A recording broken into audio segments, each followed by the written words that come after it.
Welcome, dear viewer, to our captivating journey into one of the most pivotal moments in medieval history, the Battle of Hastings, Lo-Shaluk, the event that forever reshaped England and altered the course of European power.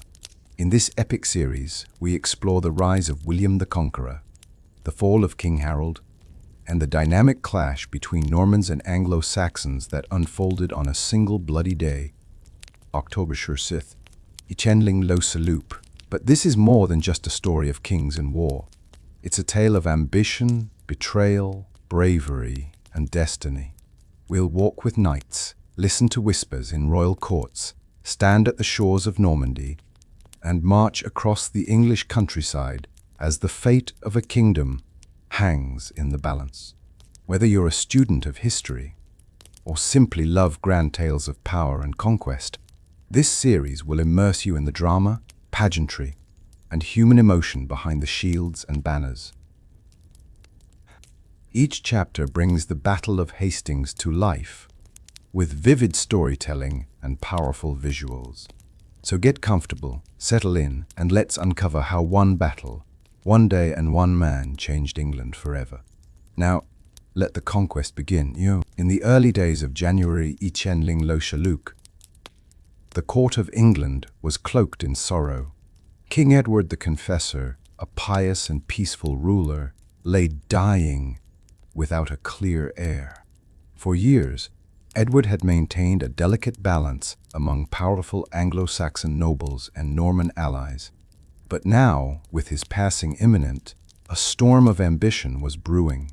On January 5th, Edward drew his last breath in Westminster Palace. Rumors swirled that on his deathbed, he entrusted the crown to Harold Godwinson, the powerful Earl of Wessex. The very next day, the Witan, the Council of Nobles, confirmed Harold as king, and he was crowned swiftly in Westminster Abbey. For many in England, this was a natural choice. Harold was a proven leader deeply rooted in the Anglo-Saxon nobility. But not all viewed his coronation as legitimate. Across the Channel, Duke William of Normandy, Edward's cousin, believed that Edward had once promised the crown to him, and that Harold had even sworn an oath to support this claim. To William, Harold's ascension was betrayal. Thus, with Edward gone, the struggle for England's throne ignited. Three powerful men, Harold of England, William of Normandy, and Harald Hardrada of Norway, now turned their eyes toward conquest. In the halls of Normandy, Duke William seethed. The news of Harold Godwinson's coronation reached him swiftly, igniting old promises and fresh rage. William firmly believed that Edward had once offered him the English crown, and more damningly, that Harold had come to Normandy and sworn fealty to uphold that promise. Years earlier, Harold had been shipwrecked on Norman shores and was taken to William's court. There, under oath, and possibly under pressure, Harold had pledged loyalty to William and acknowledged his right to the throne. Whether sincere or coerced, William saw it as binding. Now William prepared to act. He summoned his barons, rallied his vassals, and sought approval from Pope Alexander II, who surprisingly endorsed William's claim by sending a holy banner. This was no mere invasion. It would be a holy war, a divinely sanctioned conquest. Behind closed doors, Norman castles buzzed with preparation. Ships were built, armor polished, and alliances formed. William's confidence surged. He was not just marching to war, he was marching toward destiny. But timing would be everything. England's southern shores were watchful, and Harold was no idle king. William needed the winds, his allies, and divine fortune to align. As William gathered strength in the south, another threat brewed in the icy north. Harald Hardrada, the fierce king of Norway, set his sights on England. A seasoned warrior with a legendary past, Hardrada claimed the English crown through an old treaty with King Harthacnut, a claim few in England acknowledged, but which he saw as just cause for war. In September Echenling lo Chalup, Hardrada set sail with a formidable fleet of over Sambit ships, joined by the exiled Tostig Godwinson, Harold's own brother, who burned with bitterness over his expulsion from power. Together they sought vengeance. Their fleet landed at the mouth of the River Humber and quickly defeated local forces. York, the great northern city, fell under their shadow. The north trembled. King Harold, though recently crowned and with eyes on William, moved swiftly. He marched his army over Ebat Bashersmiles. In just 4 days, reaching Yorkshire in a stunning show of speed and endurance, the stage was set for a brutal confrontation at Stamford Bridge. Little did Harold know, even victory in the north would not bring peace. On September Wolf, Echenling lo Chalup, the rolling fields of Stamford Bridge bore witness to a stunning English victory.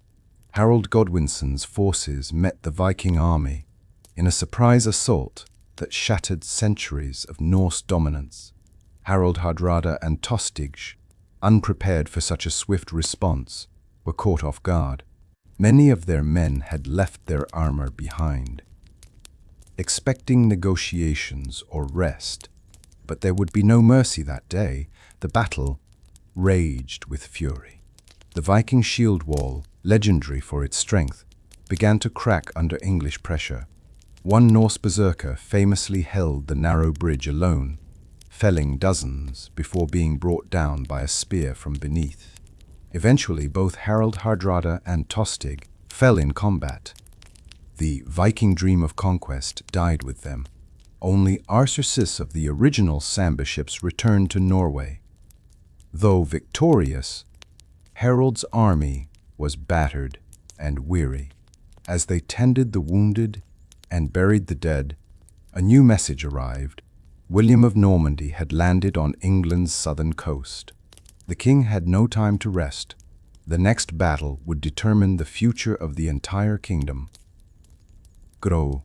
While the northern lands still echoed with Viking cries, the southern coast saw white sails crest the horizon. William had landed on September Bad, Echenling lo Chalup. The Norman fleet arrived at Pevensey Bay, their landing unopposed. William's forces disembarked swiftly, unloading horses, supplies, and siege weapons. The Duke wasted no time. He established a wooden castle on the ruins of a Roman fort to secure his foothold. The landing was a calculated move. With Harold's army exhausted and far to the north, the south lay vulnerable. Villages were raided, fields burned. William intended not just to conquer by sword, but to draw Harold into a rash battle. As news of the landing reached Harold, he turned his weary army south once more. The Great March began again, but William was patient, confident in his position. He strengthened his defenses and awaited the confrontation he knew would come. In those quiet days at Pevensey, the future of England hung in the balance. Exhausted yet resolute, Harold Godwinson rallied his troops for a second grueling march, this time from the north back down to the south. The road from Yorkshire to London stretched over Urbeck Wursmiles, and Harold knew time was not on his side. Every hour William spent unchallenged in the south increased his strength and emboldened his position. Despite the fatigue, Harold's army remained loyal. They had just vanquished the mighty Norsemen. Surely they could face the Normans next. But morale and physical endurance are not the same. Footsore and weary, many men struggled to keep pace. By October due, Harold had reached London. He spent just a few days regrouping and reinforcing his army. Thegans from nearby shires joined the ranks, and fresh levies arrived, though many were poorly trained compared to William's professional knights. Against his advisors' warnings, Harold chose to strike quickly. He hoped to surprise William near Hastings, just as he had done at Stamford Bridge. But William was no Viking warlord. He was cunning, calculated, and ready. As Harold marched again, southward this time, England's fate marched with him. By mid-October, the English and Norman forces loomed within striking distance of each other. Harold had positioned his troops at Senlac Hill, near Hastings, a spot chosen for its elevation and defensive advantage. The hill overlooked the surrounding countryside, providing a stronghold for Harold's housecarls and the Fyrd. William, encamped nearby, was fully aware of Harold's approach. He ordered his men to prepare. Horses were fed, weapons sharpened, and plans rehearsed. The Normans knew they faced a hardened king who had already won one brutal battle that month. But William had confidence in his knights, his archers, and in divine justice.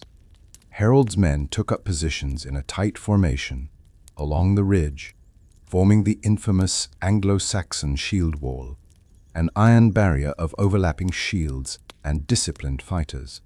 Behind them stood levied peasants, armed with axes and spears. The final preparations were made. Priests offered blessings, kings reviewed their lines, and both sides steeled themselves for the storm to come. The morning of October, Shusuth, Ichenling Liu would dawn with thunder not from the skies, but from the clash of nations.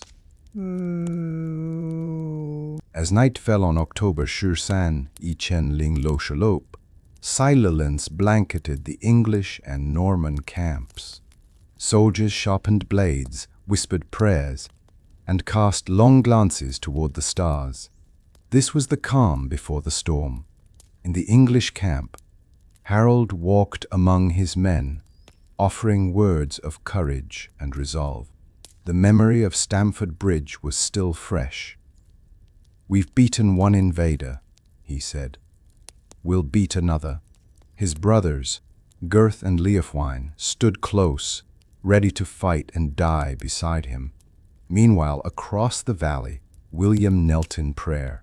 A devout Christian, he asked for victory in the name of justice and divine right. His knights, seasoned and well-equipped, feasted and sang songs of battle. Their confidence, born of training and strategy, was unshakable. Spies moved in the shadows, watching the enemy. Tensions coiled tight like a drawn bow. Both commanders knew what the morning would bring, one of the bloodiest and most decisive battles in English history. The fate of a kingdom lay sleeping on the grass. Dawn broke over Senlac Hill with a chill in the air. On October Shusi, Ichenling Lo, two armies faced each other under a gray sky. The silence soon shattered by the blare of horns and the thunder of drums. The Norman army advanced in 3 divisions: Bretons on the left, Normans in the center, and French allies on the right. William led the central charge, riding atop a warhorse, his sword gleaming. Harold's shield wall stood firm. The Anglo-Saxon housecarls, elite warriors, held their ground with unbreakable resolve. Behind them, the Fyrd readied themselves for the charge. Norman archers let fly a rain of arrows, but the English shields held. Then came the cavalry. Norman knights thundered up the slope, only to be repelled. Time and again they attacked, only to fall back in frustration. The Normans suffered heavy losses. At one point, a rumor spread that William had fallen. He removed his helmet and galloped before his troops, shouting, "I live!" Morale surged.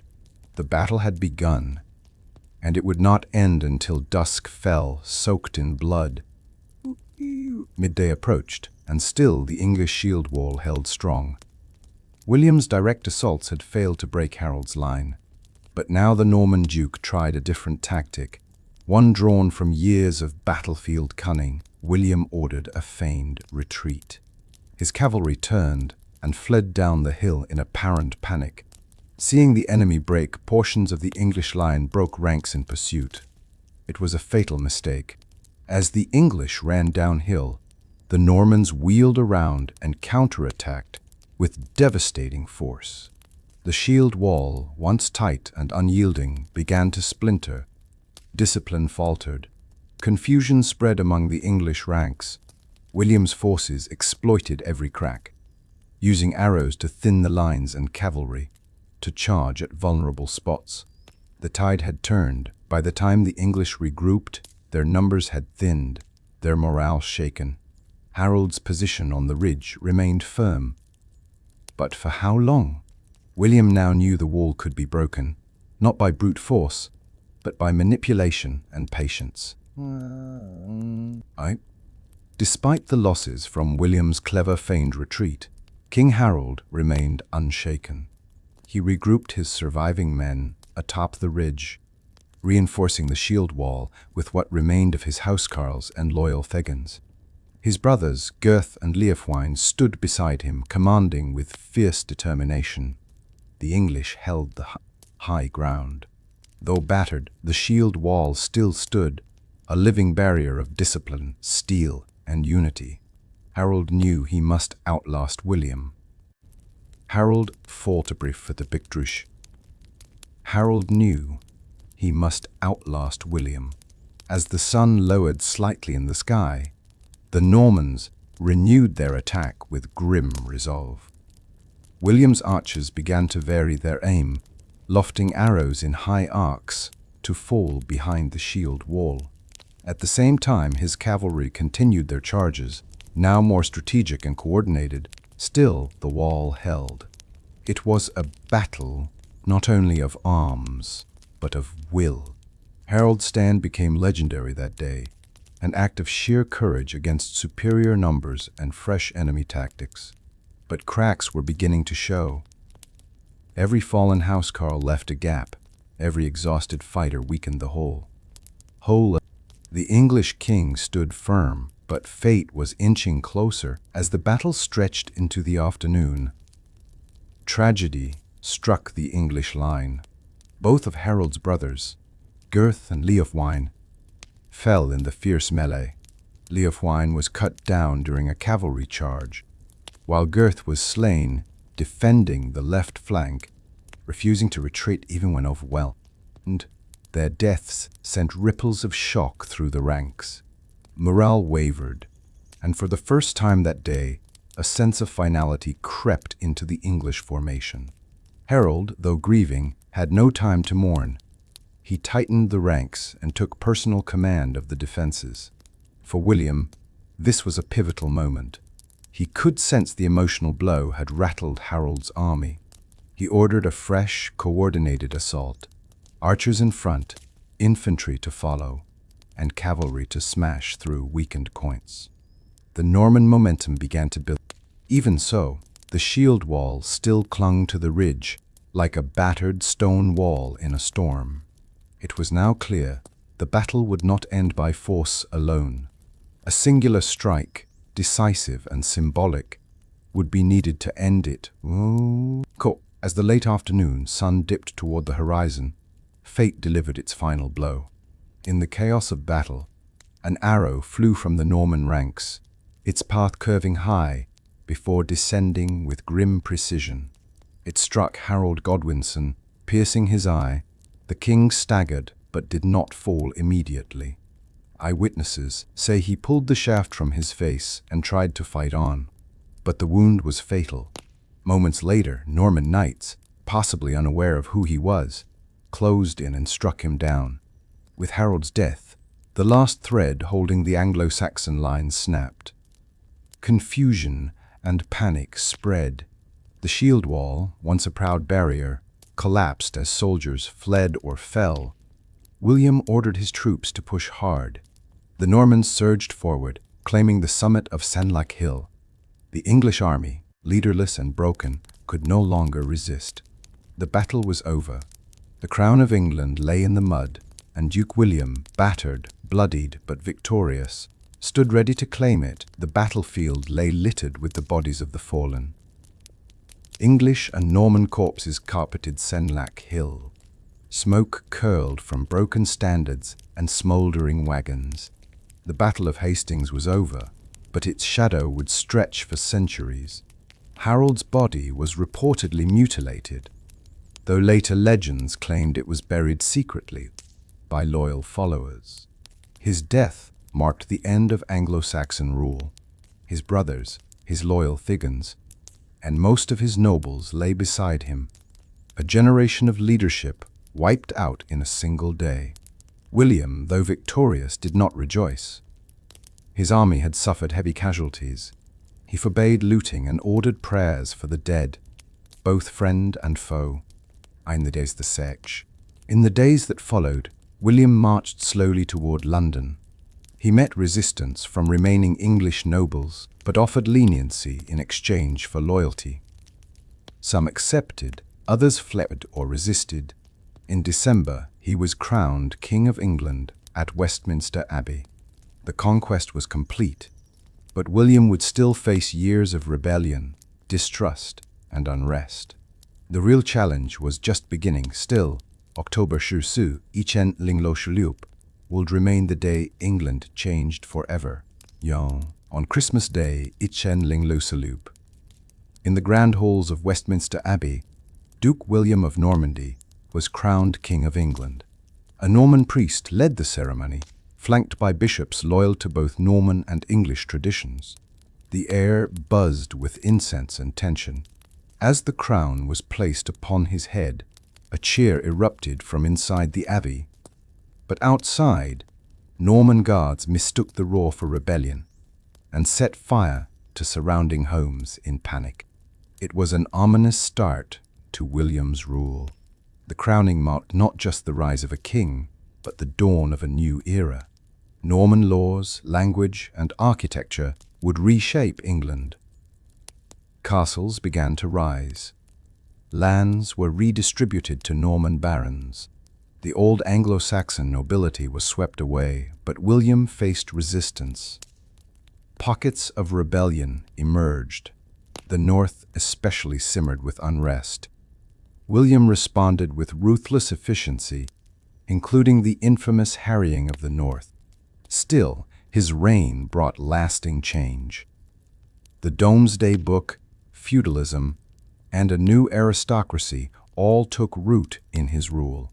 William the Conqueror had claimed the crown and earned his name in blood and fire. Despite his coronation, William's grip on England was far from secure. In 1067 and 1068, Northern England, fiercely independent and loyal to the old Anglo-Saxon order, refused to accept the Norman king. Revolts sparked in Northumbria and Yorkshire, fueled by dispossessed nobles and commoners alike. The rebellion grew when Edgar Offaling, a young heir of the House of Wessex, returned from exile and was proclaimed king by rebels in York. With the support of Scottish King Malcolm III and discontented locals, the North rose in open defiance. William responded with calculated fury. He marched north with a large force, crushing resistance with fire and steel. He ordered the construction of new castles to assert control, including fortifications in York itself. Still, rebellion lingered. William could not yet rest. The North would require a lesson in dominance, one that would come with devastating consequences. In the winter of 1068 to 1069, William unleashed one of the most brutal campaigns in English history, the harrying of the North. With rebellion still simmering and foreign threats lurking, William resolved to crush resistance by making an example of Yorkshire and its surrounding shires. Villages were burned to ash, crops were destroyed, livestock slaughtered. Men, women, and children were killed or left to starve. The fertile lands of the North became a desolate wasteland. Contemporary chroniclers wrote of corpses lining the roads and fields, and of survivors resorting to cannibalism. William's tactics were not those of a foreign conqueror. They were those of a man determined to erase defiance by any means necessary. He wanted to make rebellion unthinkable. By the campaign's end, northern England was devastated. Though Norman control was finally solidified, the cost was staggering in both lives and moral reputation. The harrying of the North remains a dark legacy of William's reign, a reminder that conquest often leaves scars deeper than the battlefield. To secure his rule, William built castles, not just military strongholds, but psychological weapons. From Hastings to Durham, Norman fortresses rose rapidly. These were not temporary wooden palisades, but enduring stone structures, designed to dominate the landscape and the people beneath them. The most famous of these was the Tower of London, begun in Ichenling-Chishirba. Constructed within the old Roman city walls, it loomed over the capital as a symbol of Norman power.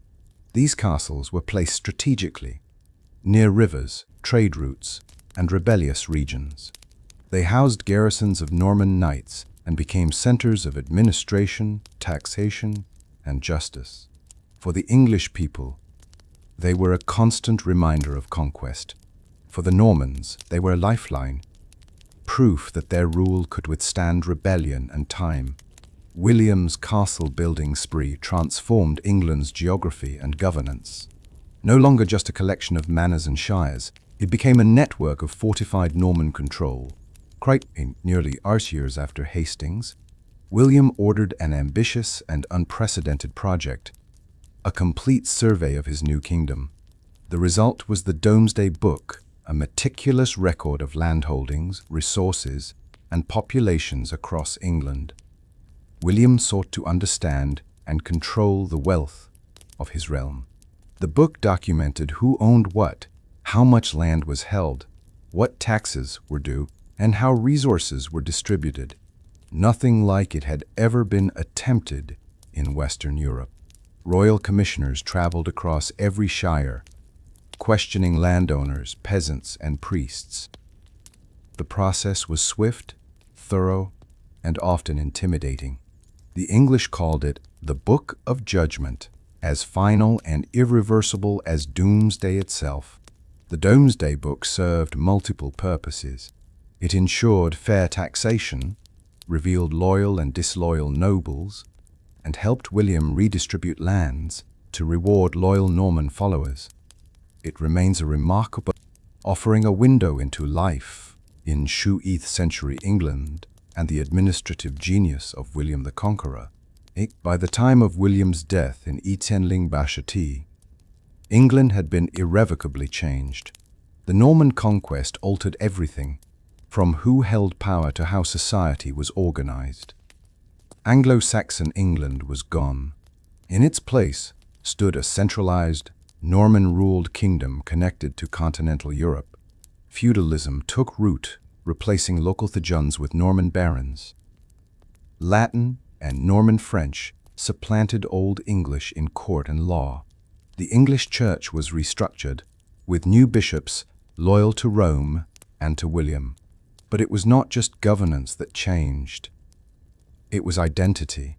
England became a hybrid of Saxon and Norman culture, language, and law. Though William ruled with severity, his reforms laid the groundwork for a strong, centralized monarchy. William's sons would inherit a divided realm, and his descendants would go on to rule England for centuries. The Conqueror's legacy echoed far beyond the battlefield of Hastings. Though feared in life, William was remembered in history as the man who transformed a kingdom. He arrived as a foreign invader and died as an English king. After his victory at Hastings and the consolidation of power, William embarked on a campaign to Normanize England.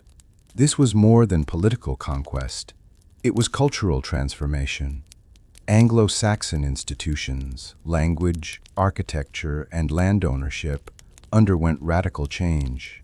Norman French became the language of court, law, and the elite. English, once the language of kings, was now relegated to the common folk. Over time, these two tongues would merge, laying the foundation for modern English. Churches were rebuilt in the Romanesque style, introducing stone cathedrals that towered over wooden Anglo-Saxon structures. Bishops loyal to William replaced Anglo-Saxon clergy, bringing English religious institutions closer to Rome. Land was taken from English nobles and redistributed to Norman barons. This dramatic shift created a new feudal hierarchy, where loyalty to the king was enforced through land grants and castle garrisons. Even fashion and customs changed. English elites began adopting Norman dress, chivalry, and legal customs. Resistance was met with force, but assimilation slowly crept in through survival and necessity. What emerged was not the destruction of English culture, but its transformation. The England that rose after the conquest bore both Saxon roots and Norman branches, forever changed, yet unmistakably English alien.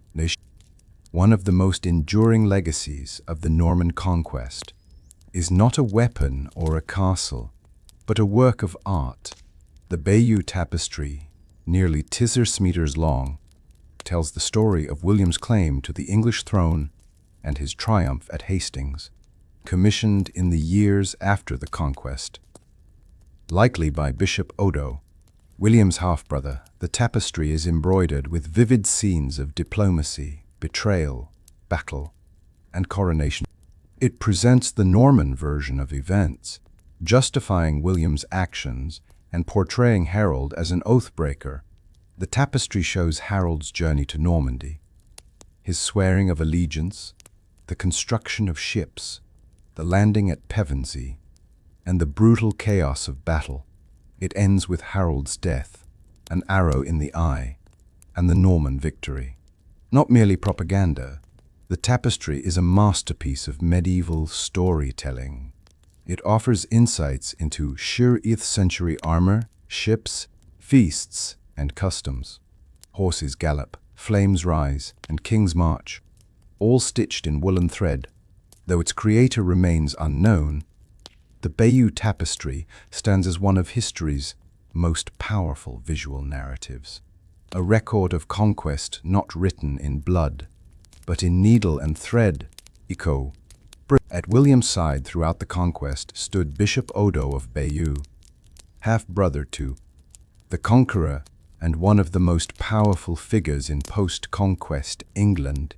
Appointed Earl of Kent, Odo held both spiritual and military power, an unusual combination even for the time. Odo was instrumental in securing William's rule, raising troops, managing estates, and overseeing the construction of castles. His political influence grew rapidly, and he amassed vast lands, second only to the king himself. He was likely the patron behind the Bayeux Tapestry, a reflection of his ambition to preserve the Norman narrative for posterity. But Odo's hunger for power would eventually lead to his downfall.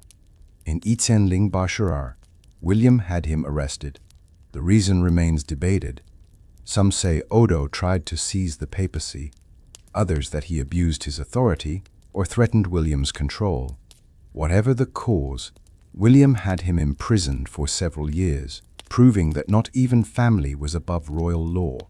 After William's death, Odo returned to politics, backing William's son Robert in a failed rebellion against the new king, William Rufus. Odo's story is one of power gained and lost, a reminder that even in conquest, ambition could become a man's undoing. Though William's conquest was swift, it did not silence the English spirit. For years after Hastings, pockets of resistance continued to flare. Anglo-Saxon nobles, peasants, and even monks resisted Norman rule in bold and desperate ways. One of the most famous revolts came from Hereward the Wake, a noble turned outlaw who led resistance in the fens of East Anglia. From the marshes of Ely, Hereward and his followers waged guerrilla war against Norman occupiers, launching raids and harassing supplies. Another notable rebel was Eadric the Wild, who joined forces with Welsh leaders to attack Norman settlements along the borderlands. These revolts were brave, but ultimately isolated and under-resourced. William responded with brutal efficiency, scorched earth tactics, castle building, and forced oaths of loyalty. By Itenling Chishirar, most organized resistance had been crushed. Many rebels were killed, exiled, or absorbed into the new Norman hierarchy. Others, like Hereward, disappeared into legend. Yet their resistance left a mark. They became symbols of English defiance, folk heroes in stories told long after the conquest had ended. By the Itenling Bashers, William had ruled England for nearly 2 decades. Now older and heavier, he governed a vast realm that stretched from the English coast to Normandy. But peace eluded him. His final years were marked by rebellion, family strife, and war with the King of France. His sons, Robert, William Rufus, and Henry, quarreled endlessly. Robert rebelled and fled to France, straining the once close bond between father and son. In Itenling-Bachety, while fighting in northern France, William suffered a riding accident near Mont. His horse reared as the town burned, and the aging king was thrown violently into his saddle's pommel. He was taken to Rouen, where he lingered for weeks. On September 10th, Itenling-Bachety, William the Conqueror died. His body, too large for the stone tomb prepared, had to be forced inside. At his funeral, a fire broke out. It was a chaotic, almost symbolic end to a turbulent life. He left Normandy to Robert, England to William Rufus, and money to Henry. His empire was divided, and with it peace would not last long, but his legacy endured. A conqueror in life, William left behind a reshaped England, forged in fire, ruled with iron, and remembered forever. After the death of William the Conqueror in Itenling-Bachety, the English crown passed to his third son, William Rufus, also known as William II. Bold, fiery-tempered, and fiercely independent, Rufus inherited a realm still reeling from the Norman Conquest. Though the conquest had been largely successful, resistance still simmered beneath the surface, and many Anglo-Saxons continued to resent their Norman overlords. William Rufus was quick to assert his authority. He faced rebellion from his elder brother Robert, Duke of Normandy, who contested the throne. Many Anglo-Norman barons also grew uneasy under William's rule, criticizing his heavy taxation and ambitious centralization of power. Yet Rufus proved to be a shrewd, if ruthless, leader. He crushed revolts with precision and began consolidating royal authority over church and state alike. One of his most contentious conflicts was with Anselm, the Archbishop of Canterbury. William sought to control church appointments and revenues, igniting tensions with the ecclesiastical hierarchy. This tug-of-war between crown and church foreshadowed future struggles for power that would ripple across England for generations. Meanwhile, the ordinary people bore the brunt of William's ambitions.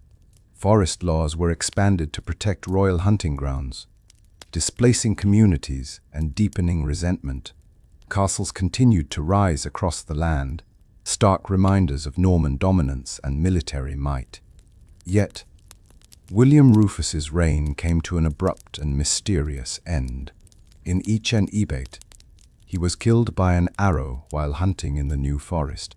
Whether it was a tragic accident or a calculated assassination remains a topic of speculation. His death marked the close of a turbulent era, one that bore the aftershocks of conquest, rebellion, and royal ambition. The legacy of William Rufus is complex, a ruler forged in the fire of conquest, determined to shape England in the image of a powerful Norman monarchy. In the decades after Hastings, the most profound transformation in England wasn't military or political, it was linguistic. The blending of Anglo-Saxon English and Norman French reshaped the language of the realm, forming the roots of what we now know as Middle English. Norman French became the language of court, law, and literature. English survived among the peasantry and clergy. Over generations, the two mingled, creating a rich hybrid vocabulary. Words related to power and prestige, like court, crown, justice, and royalty, came from French. Everyday terms, house, bread, field, remained from Old English. This mix defined not just the tongue, but the culture. This shift also reflected deeper changes. Nobles now bore French names. Laws were written in Latin or French. Even literature evolved, with the Anglo-Norman tradition giving rise to new forms of poetry and romance. Yet English endured. It adapted, and eventually it returned to dominance, stronger, more versatile, and enriched by conquest. From the ashes of Hastings rose a new voice, a new English. The Norman Conquest didn't just change kings, it rewired society. At its core was feudalism, a rigid social structure where land, loyalty, and labor were tightly bound in mutual obligation. William replaced the loose Anglo-Saxon system with a strict feudal web. At the top sat the king, who granted vast estates to loyal barons in exchange for military service. These barons subdivided lands to knights, who pledged fealty and armed support in return. At the bottom were the peasants, villeins, serfs, and freemen, who worked the land and owed rents or services to their lords. Their lives were governed by the manorial system, tied to the estate on which they lived. This created a chain of loyalty, enforced by law, oaths, and, if necessary, violence. Feudalism offered order, but it also bred resentment. Serfs were bound to the land. Lords fought private wars, and the king constantly balanced ambition with control. Still, the system endured, adapting over time. It laid the framework for medieval England, defining who had power, who had land, and who had neither. The Norman Conquest didn't just reshape laws and language. It remade the landscape. Castles, once rare in England, became omnipresent. These were not only military structures, but symbols of power. William and his successors constructed hundreds of motte and bailey, and later stone castles. The motte was a raised earth mound topped with a wooden or stone keep, while the bailey was a fortified courtyard below. Early examples included Pevensey, Dover, and Warwick. Each castle served as a regional headquarters, administrative centre, and fortress. The Tower of London, started by William himself, dominated the capital. These castles were foreign to most Englishmen, stark, geometric, and commanding. They inspired awe and fear, reminding all who saw them that a new order had come. Over time, castles evolved into noble homes, judicial centers, and seats of regional governance. But in the early years, they were blunt instruments of conquest. The stone rose from the soil, and with it, Norman rule was etched into the bones of England. Centuries after the Battle of Hastings, the memory of Echenling Luxembourg continues to echo through history. It remains one of the most pivotal moments in English history, a single day that reshaped a nation's identity. Hastings was not just a military triumph. It triggered a cultural, linguistic, and political upheaval. It set the foundation for a new aristocracy, transformed the legal system, and changed the course of architecture, agriculture, and diplomacy. Writers and poets have retold the tale for generations. Monuments and museums preserve relics of the conquest. The Bayeux Tapestry, the Domesday Book, and the Tower of London stand as silent witnesses to that age of upheaval. Even modern English owes much to that fateful day. The words we speak, the laws we follow, and the stories we share. For the Normans, it was a triumph. For the Anglo-Saxons, a tragedy. For history, it was a turning point. In memory, the Battle of Hastings stands as both end and beginning, the last successful invasion of England and the birth of a new kingdom from the ashes of the old wrist. After the Norman Conquest, many Anglo-Saxon nobles and warriors fled England, unwilling or unable to live under Norman rule. Dispossessed of their lands and titles, they became wanderers, seeking refuge, revenge, or a new cause abroad. Some found their way to Scotland and Ireland, joining rival kings or establishing enclaves of Anglo-Saxon culture. Others sailed east, toward the Byzantine Empire. There, they were welcomed into the elite Varangian Guard, the emperor's personal protectors. One legend tells of a great fleet of English exiles who settled on the Black Sea coast, founding colonies and preserving Saxon traditions far from home. These exiles carried with them the memory of Hastings, not as history, but as trauma. Their stories became part of England's mythos, a reminder that while the Normans ruled the land, the spirit of the Saxons had not vanished. The Saxon diaspora spread the legacy of Anglo-Saxon England far beyond its shores, planting seeds of memory in distant soil. The Norman Conquest was shaped not only by kings and knights, but also by women, queens, noble ladies, and survivors who adapted or resisted in the face of upheaval. Queen Matilda of Flanders, William's wife, played a crucial political and symbolic role. While William fought, she governed Normandy. She was also a patron of culture, and some speculate she oversaw the creation of the Bayeux Tapestry. In England, Edith of Wessex, widow of Edward the Confessor and sister to Harold Godwinson, saw her world transformed overnight. Though she retained her title and lands for a time, she faded from public life as Norman queens replaced her. Anglo-Saxon noblewomen lost status and security. Many were forced into marriage with Norman lords, creating reluctant alliances between conquerors and the conquered. Others retreated to convents or became patrons of monastic resistance. Yet some adapted. Women like Christina of Marquiate and Judith of Lens wielded influence through the church or royal connections, carving spaces for themselves within the new order. Their stories are rarely told, but they reveal that the conquest changed not only borders and kings, but also homes, marriages, and lives. The church played a pivotal role in legitimizing and shaping the Norman conquest. From the very beginning, Pope Alexander II supported William's claim, sending a banner of papal blessing that cast the invasion as a righteous endeavor, not just political, but divine. After Hastings, the church helped William consolidate power. Loyal Norman clergy were appointed to key bishoprics and abbeys, replacing English leaders.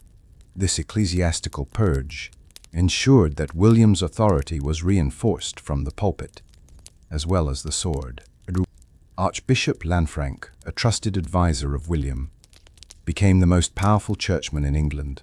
He restructured the English church to align more closely with Roman practices, enforcing clerical celibacy, enhancing cathedral education, and building grand Romanesque churches. Though some monasteries resisted, others adapted. The fusion of Anglo-Saxon piety and Norman structure birthed a new religious culture, one both spiritual and political. The church gained land, influence, and wealth under the Normans, but it also became a tool of state power, reinforcing obedience, hierarchy, and loyalty to the king. In the wake of the Norman conquest, England's old nobility was systematically dismantled. Thegns and earls who once ruled great swathes of land were stripped of their estates, titles, and influence. Their lands were handed to Norman barons, cementing a new ruling class. The Domesday Book records this transformation starkly. by Ichenling Barshaluk, less than Baifanjuwu. Of English land remained in native hands. The rest belonged to Norman lords, who answered directly to William. This was more than dispossession. It was social annihilation. Former nobles became tenants, monks, or rebels. Some fled the country. Others were executed or quietly erased from public life. The aristocracy that had shaped England for centuries was replaced in a generation. Yet this loss also shaped English identity. The memory of Anglo-Saxon nobility, its laws, culture, and resistance, became romanticized. Figures like Harold and Hereward entered folklore. Chronicles mourned their fall. In their absence, England began to reimagine itself, not as a land of warrior Thajans, but of subjects united under a central crown. The cost was immense, but the transformation was complete. Nearly a millennium after Ichenling Lochalup, the echoes of the Norman Conquest still reverberate through England's language, landscape, and legal system. The castles that dot the countryside, the French-derived words we speak, the centralized monarchy, all trace their roots to the day William crossed the Channel. The Domesday Book remains a foundational historical document. Now, the Tower of London, once a symbol of terror, is now a national treasure. Norman churches and cathedrals still stand, reminding us of the architectural revolution they sparked. In law, Norman customs evolved into the English common law system, emphasizing precedent, property rights, and legal hierarchy. Even the royal lineage flows from Norman blood. Every monarch since William I has claimed descent from that fateful moment. In Ichenling Lochalup, the conquest is taught in schools, debated by historians, and reimagined in popular culture. It remains a turning point, a moment where one battle redrew the map of power and identity in the British Isles. And though centuries have passed, the story of Hastings still fascinates, because it wasn't just a clash of armies. It was a clash of worlds. While William ruled England with growing authority, his Duchy of Normandy remained equally important. Normandy was not just a base of power. It was his homeland, and its loyalty was critical to maintaining his Anglo-Norman empire. Yet, the conquest of England strained his resources. Some Norman lords resented being dragged into distant campaigns. Others, left behind during William's English ventures, plotted and rivaled one another. William's wife, Matilda, capably governed Normandy in his absence. Still, conflicts brewed. When William's eldest son, Robert Curthose, demanded control of Normandy, tensions exploded. Robert rebelled against his father, supported by disaffected Norman nobles. William was forced to fight campaigns on both sides of the Channel. These dual responsibilities, balancing the politics of two realms, became a hallmark of the early Anglo-Norman kings. Normandy was always vulnerable to interference from France, and the Anglo-Norman kingdom existed in a constant state of watchfulness. The conquest of England had brought William power, but also deep complexity, and Normandy, once a springboard for expansion, became a stage for family feuds and future fragmentation. For nearly 2 decades, England was torn between rival factions. Matilda fought fiercely for her birthright, at times controlling much of the kingdom, but was ultimately forced to withdraw. Yet her legacy endured. Her son, Henry of Anjou, would eventually ascend the throne as Henry II, founding the powerful Plantagenet dynasty. The Norman kings after William the Conqueror navigated a realm rife with challenges, succession crises, noble revolts, and church conflicts. Their reigns helped shape the administrative and legal frameworks of medieval England, setting the stage for future monarchs and the evolution of the English crown. While kings fought and castles rose, it was the common people who bore the heaviest burden of the Norman conquest. For peasants, artisans, and villagers, the conquest meant upheaval, taxation, and cultural alienation. Many were forced to labor on massive building projects, castles, cathedrals, and roads, often under harsh conditions. Traditional village leaders were replaced by foreign lords unfamiliar with local customs. Language became a barrier. Norman officials governed in French or Latin, while the populace continued speaking English. Legal processes, taxes, and land tenure all changed, creating confusion and exploitation. Feudal obligations tightened. Peasants lost freedoms, and villeinage, semi-serfdom, became more common. Uprisings were crushed swiftly. Even monasteries that once protected local traditions became instruments of royal control. Yet, resilience emerged. Over time, local communities adapted, learned the new systems, and carved out space for survival. Cultural fusion began at the grassroots level, in food, farming practices, and family traditions. The conquest may have been decided by nobles, but it was endured and eventually shaped by the people. As generations passed, the lines between conqueror and conquered began to blur. Normans and English intermarried. Nobles spoke both French and English. Children grew up in a new culture, not Saxon, not Norman, but Anglo-Norman. This hybrid identity defined the high medieval period. Lords bore French titles, but ruled over English tenants. Church sermons were delivered in Latin, but prayers whispered at home remained in English. Chivalric romances inspired by Normandy were written down in evolving English prose. Even names changed. William, Robert, and Matilda replaced Edgar, Leofwine, and Ulfgifu. Yet place names, customs, and folk songs preserved ancient Saxon rhythms. This cultural fusion brought both conflict and creativity.